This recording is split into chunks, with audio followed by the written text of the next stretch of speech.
Here, take this knife and cut your wrist. I see many of you are looking at me thinking, are you crazy? No, I'm not crazy, but you may be guilty of another form of suicide. Over 60 million Americans are obese. They are killing themselves and their children a bite at a time. Obesity is mainly caused by taking in more calories than used up in physical activity. When people eat too many calories or too much saturated fat, trans fat, and cholesterol, their blood and cholesterol levels rise. This raises their risk of having a heart attack as well as a stroke.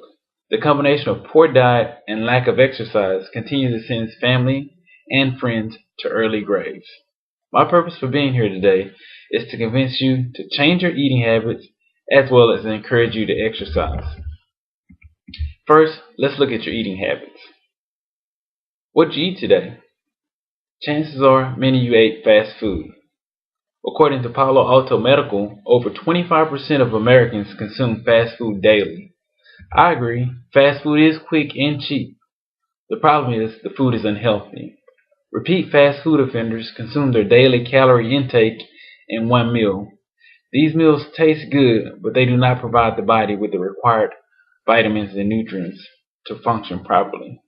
The result of constant unhealthy eating is 41 million Americans have prediabetes.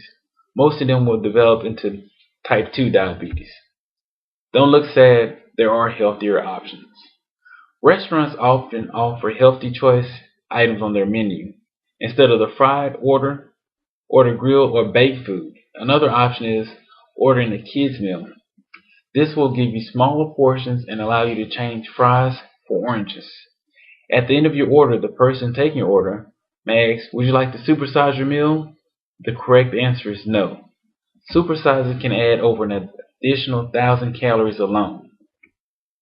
Avoid soda with the meal because it contains high amounts of sugar. A better beverage choice would be fruit juice, skim milk, or water. The time of the meal is just as important as what you eat. You want to eat at least a couple hours before going to sleep. If the meal contains a high level of fat, it is best to eat while you're still moving around. This allows the body some time to burn the calories and fat that it's taken in. Next, let's talk about exercise. Can I please see a show of hands if you participated in any physical activity this week? What about this month?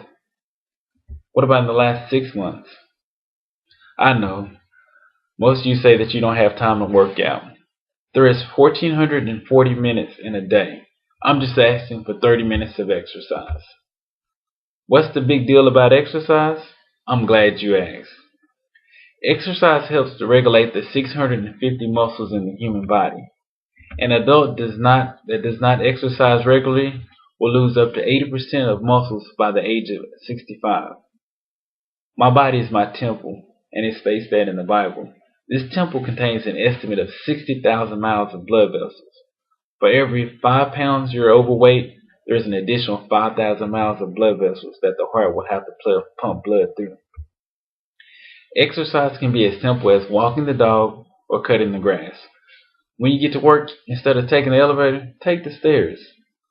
When you're doing exercise that build muscles like lifting weights and push-ups, for every pound of muscle you build, you burn an additional 50 calories a day. How do you know if you're overweight? Well, the easiest way is to use the body mass index. This uses your height and weight to measure your amount of body fat. The ideal score is 20 to 25. Anything over is considered overweight. Parents, we must do a better job as role models for our children. Currently, there are 12.5 million children and adolescents that are obese. We buy the food they eat. I ask that you lead by example and develop healthy eating habits. Exercise with your kids and encourage physical activities. They are not getting the exercise they need at school. In closing, studies show that when you exercise, you live 40% longer than someone who doesn't. If you continue to think that you don't have time to exercise, then you might as well just cut your children's wrists yourself.